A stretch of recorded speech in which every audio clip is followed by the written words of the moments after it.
It's a vast pottery army which is slowly being unearthed from the tomb where it's lain for more than 2,000 years. For half a century, the Terracotta Army stood as a silent wonder. Thousands of life-sized warriors frozen in formation, guarding the tomb of China's first emperor.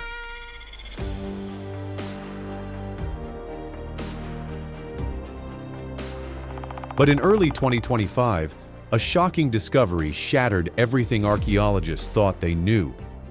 It becomes clear to the research team that these statues were carved and then buried as an army to protect the emperor in his afterlife. What they uncovered wasn't just another artifact. It hinted at a hidden agenda, a far darker reason behind the army's creation. There's possibility they really have some other culture stimulation. That is such an important idea. And if the warnings are true, we've been reading this history all wrong. The accidental discovery.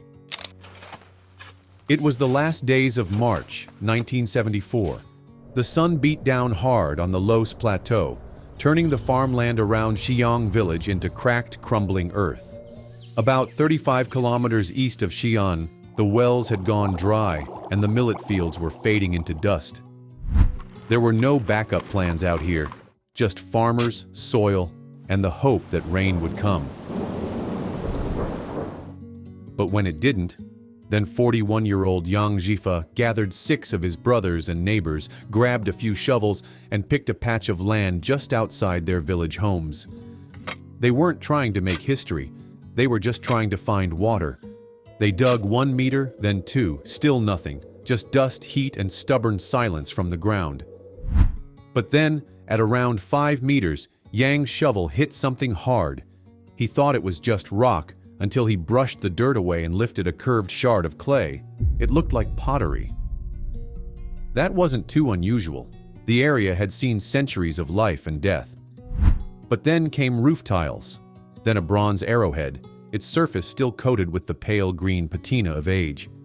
The men laughed nervously and joked that they'd disturbed some ancient grave. But they kept digging, and that's when everything changed.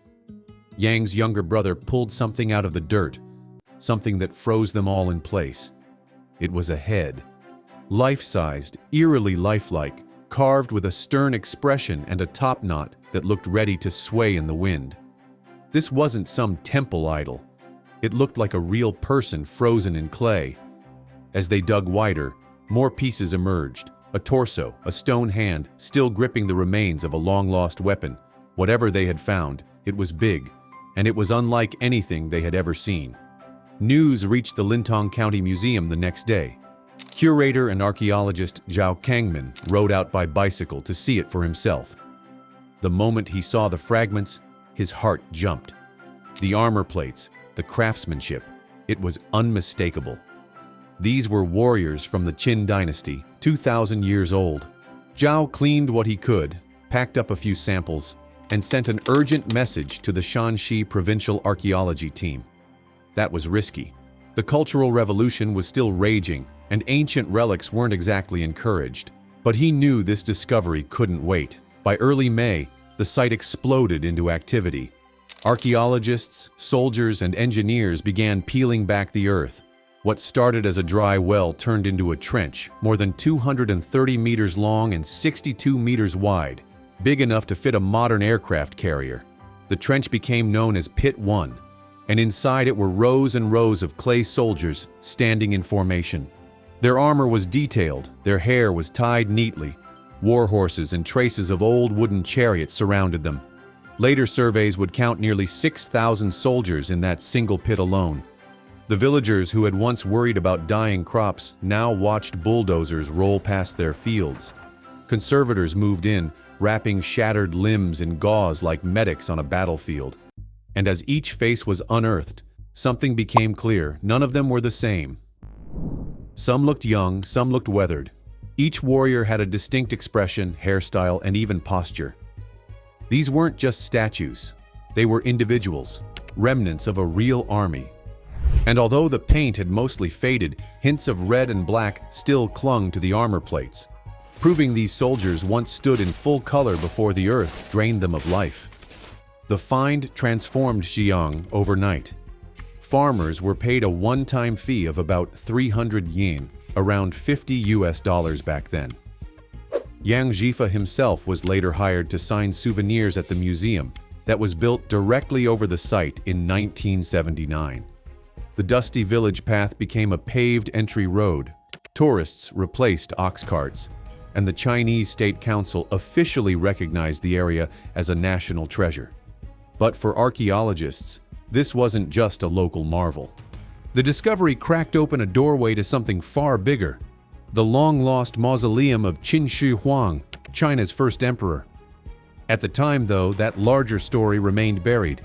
The team's focus in 1974 was on saving what they'd already uncovered. They worked fast to prop up collapsing tunnels, record every timber roof pattern, and treat weapons before exposure to air could ruin them. And just when it seemed they'd seen it all, more pits were discovered. Officers, archers kneeling with crossbows, life-sized horses with bulging muscles and flared nostrils, all arranged like they were waiting for a command that would never come. 3 more pits surfaced by year's end. Each one revealed another layer of precision, strategy, and scale that no one thought possible from that era. And as archaeologists studied each figure, one question kept rising: who was the emperor powerful enough to build an underground army of thousands, and why did he need them in death?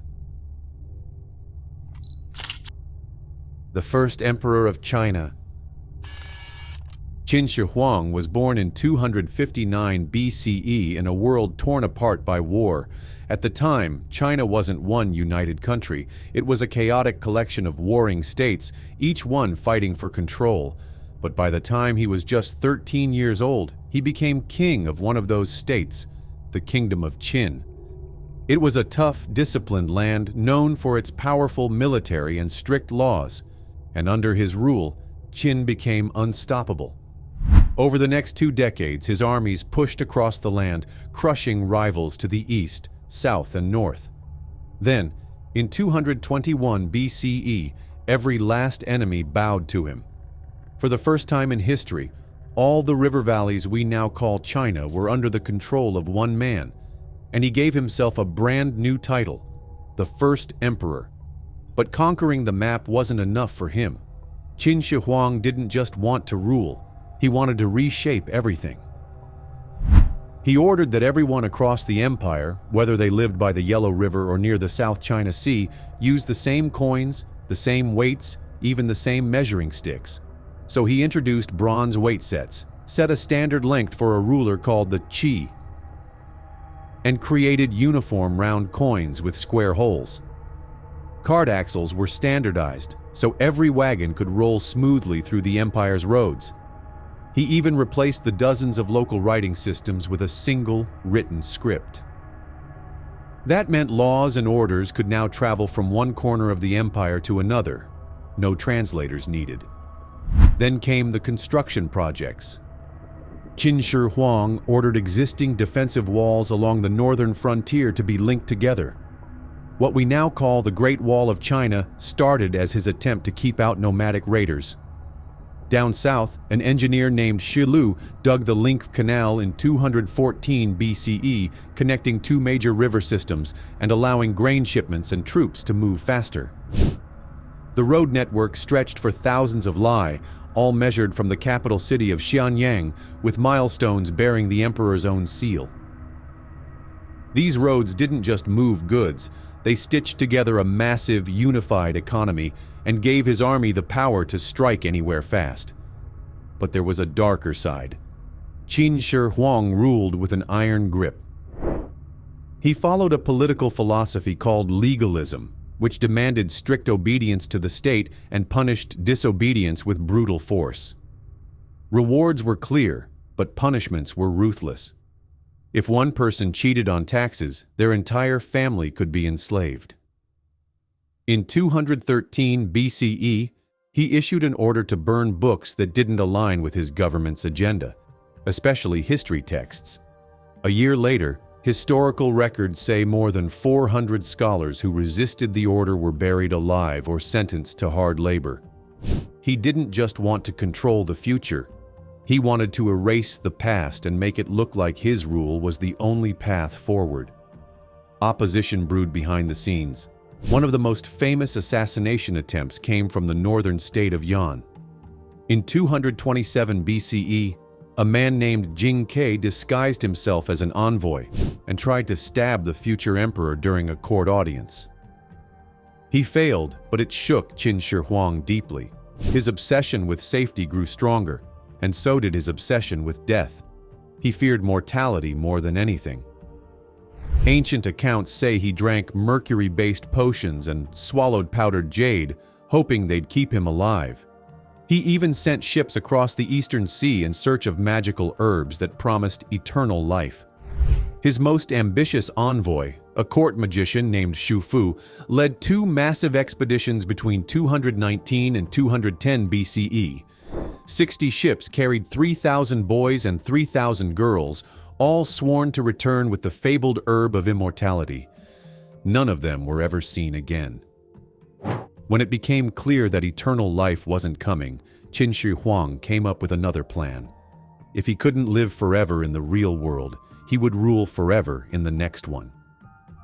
He began building a mausoleum just outside what is now the city of Xi'an, a tomb so massive it was said to be the size of a city.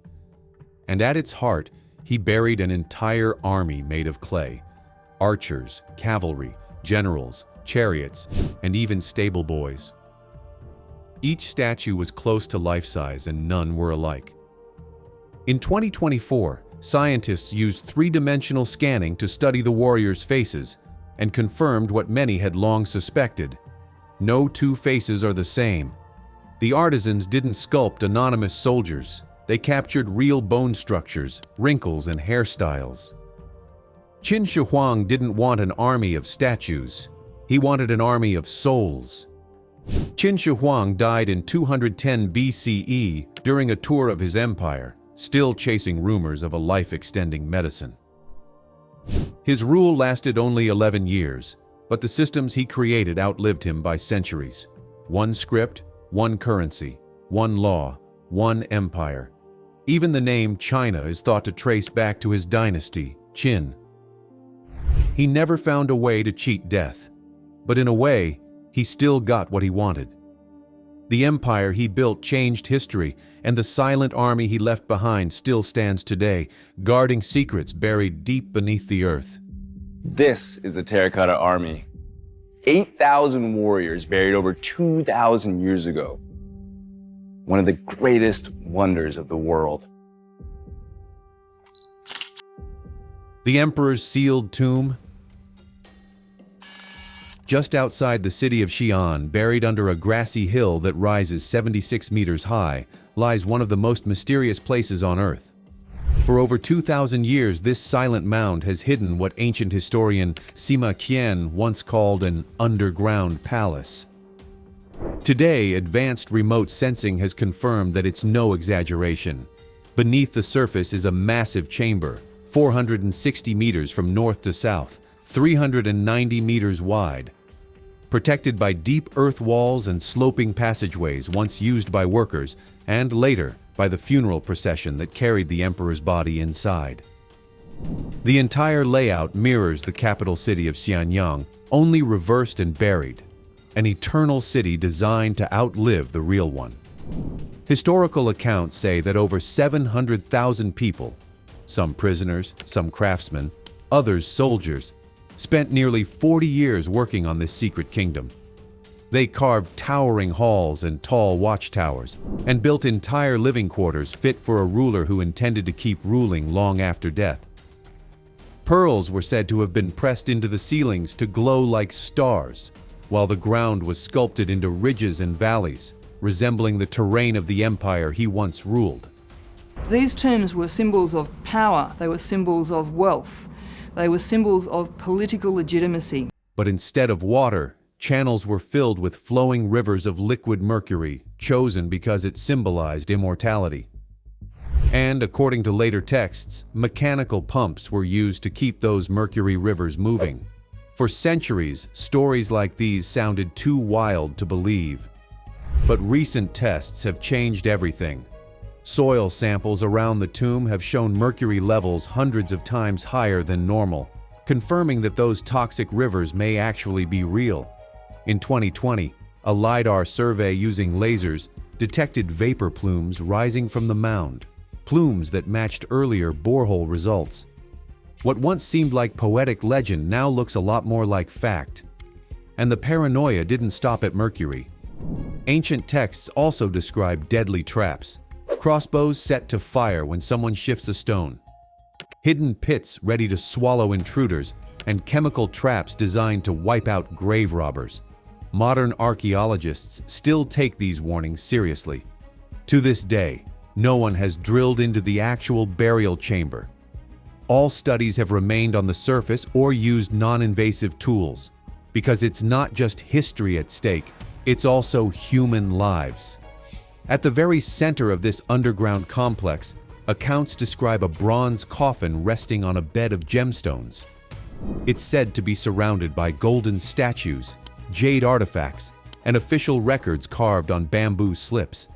Some writings go even further, claiming that childless concubines and loyal ministers were buried alive beside him, to serve him in death just as they did in life. Whether these details are true or not, no one knows for sure, because the burial chamber has never been opened. And that brings us to the problem. Inside the tomb, delicate treasures, wooden furniture, painted silk, lacquered screens, may still be intact only because they've been sealed off from air and light for thousands of years. The moment fresh air enters, oxygen and humidity could destroy those ancient materials within minutes. Scientists have admitted they currently have no way to protect a chamber that size from rapid decay once it's opened. So for now, they wait. But waiting doesn't mean doing nothing. Chinese physicists have been developing muon radiography systems, technology that uses cosmic rays to scan massive underground spaces without drilling.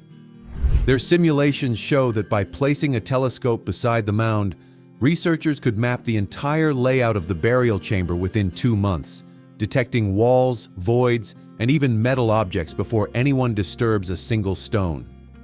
At the same time, engineers are testing ultra-thin fiber optic robots, machines small enough to slip through existing cracks in the soil, collect air samples, and capture images without shifting even a pebble.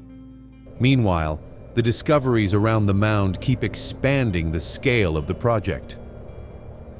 Ground-penetrating radar has revealed roads, stables, pits of bronze chariots, and traces of labor camps stretching across several kilometers. In one recent excavation, archaeologists found a 16-ton coffin believed to belong to Prince Gao, the emperor's son. It was surrounded by gold and silver camel statues, objects never before seen in Qin dynasty tombs. Finds like these are proof that this wasn't just a tomb. It was an entire underground city of the dead, each corner hiding more than anyone expected. All the while, the Terracotta Army stands on silent watch 1.5 kilometers east of the mound. They're not just symbols.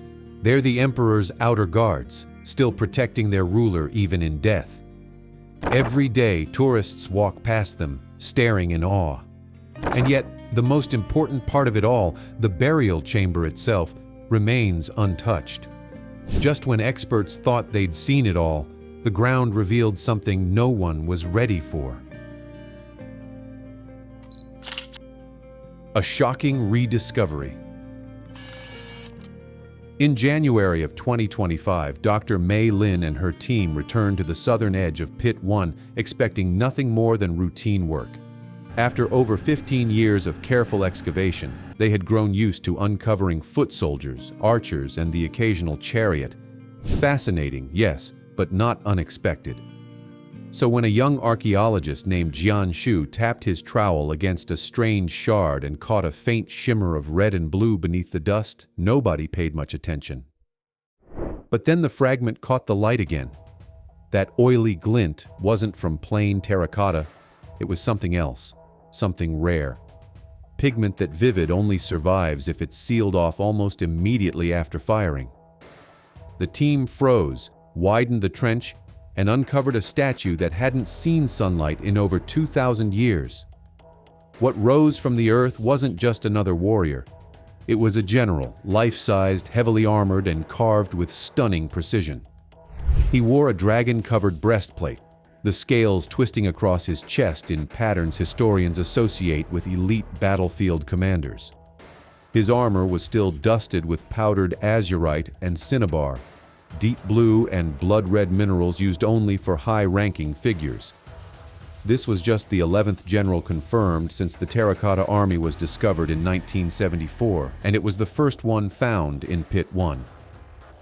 The others had been uncovered in Pits 2 and 3, where command units and cavalry were stationed. This changed everything. Every detail was different from the infantry statues around him. His boots were thicker and marked with cloud symbols, visual shorthand for power in chin art. His crown was tall and flared, ringed with molded feathers, and still held tiny flecks of malachite green. The next day, a handheld Raman scanner confirmed the presence of pigment. That mattered. Multicolor lacquer was reserved only for officers. Regular soldiers were painted in standard red. This was someone who stood out for a reason. 4 clay horses emerged next, each made from over 90 pieces. Their eyes were wide, their nostrils flared, and their muscles carved with tension like they were mid-charge. Under the foreleg of one horse, conservators discovered a patch of original black lacquer. It had survived thanks to the stable humidity inside the pit. Laser range scans revealed that these horses were each 2 centimeters taller than any others found in Pit 1. It backed the theory that this general commanded a special unit, a prestige column built to impress. As the team documented every millimeter using photogrammetry, a mobile scanner from Tsinghua University created a point cloud model accurate down to 1/10 of a millimeter. What stood out in the data was the general's face. One eyebrow arched higher than the other. One cheek was slightly fuller. These were not mistakes. They were human traits. That supported a theory published in Nature back in 2022. The Qin artisans used real people as models for the high-ranking figures and only standardized the lower ranks. These weren't just statues, they were portraits. The pigment told another story.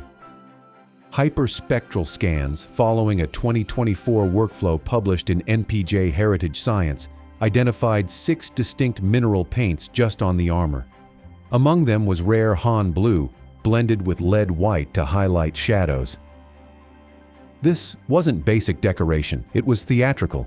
The statue would have gleamed in full color, bright enough to catch the eye from 20 steps away.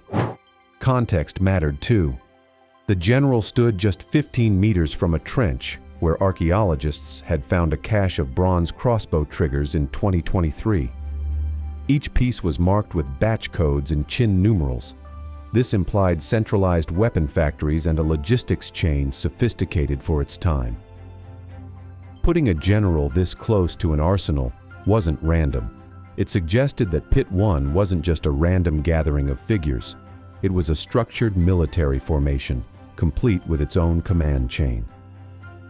For Dr. Wei Zhang, who has worked on the site since 1989, the discovery meant something deeper. He said that it was the first time the army saluted back. He wasn't just talking about craftsmanship. The dragon pattern on the general's breastplate matched designs seen on bronze drums from Lingnan, a region far south of the Qin capital.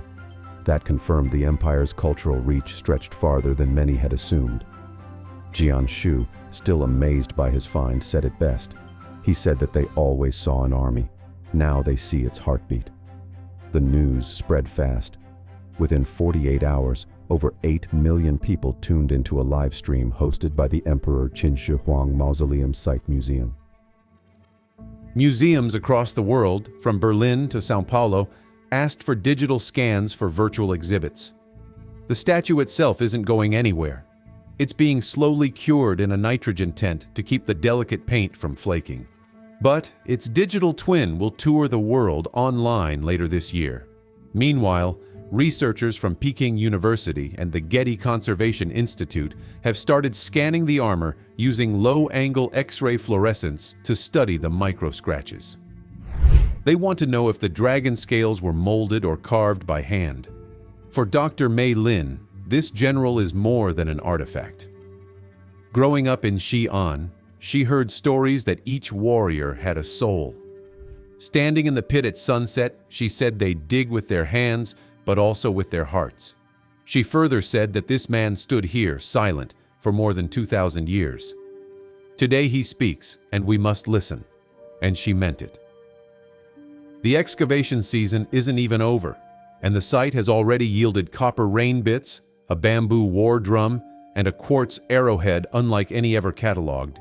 With over 6,000 soldiers still buried, and every layer of dirt now scanned by AI-guided LIDAR. This rediscovery may be just the beginning. It all started as a quiet dig in a field. Now it's a global sensation. Let's see how the Terracotta Army took the world by storm. Global impact of the Terracotta Army.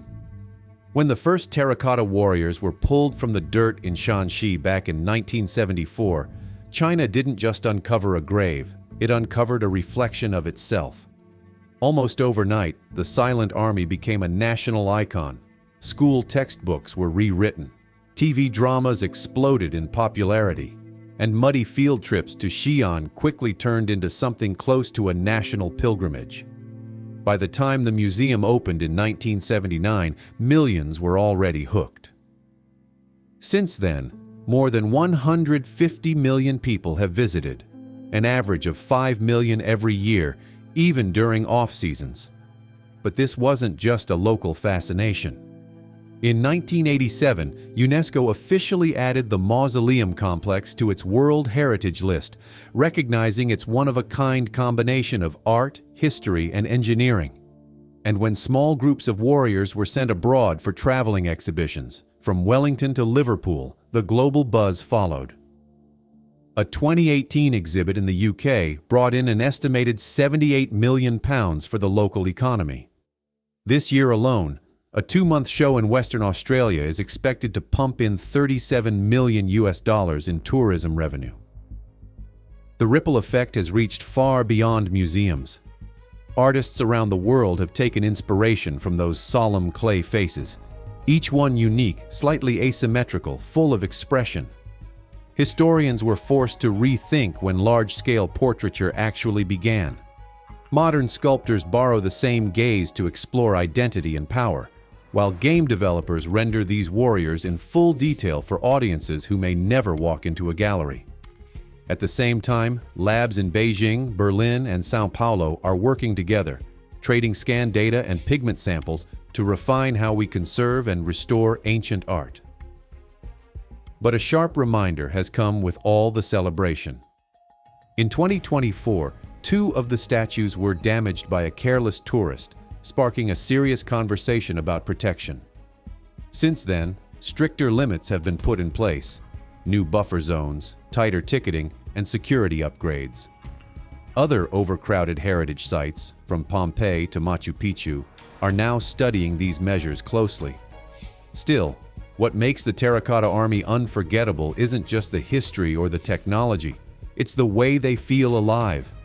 Look into the face of one soldier long enough, and you start to wonder who he was, what he saw, and why he was chosen to stand watch for eternity. Thanks for watching. See you in our next video.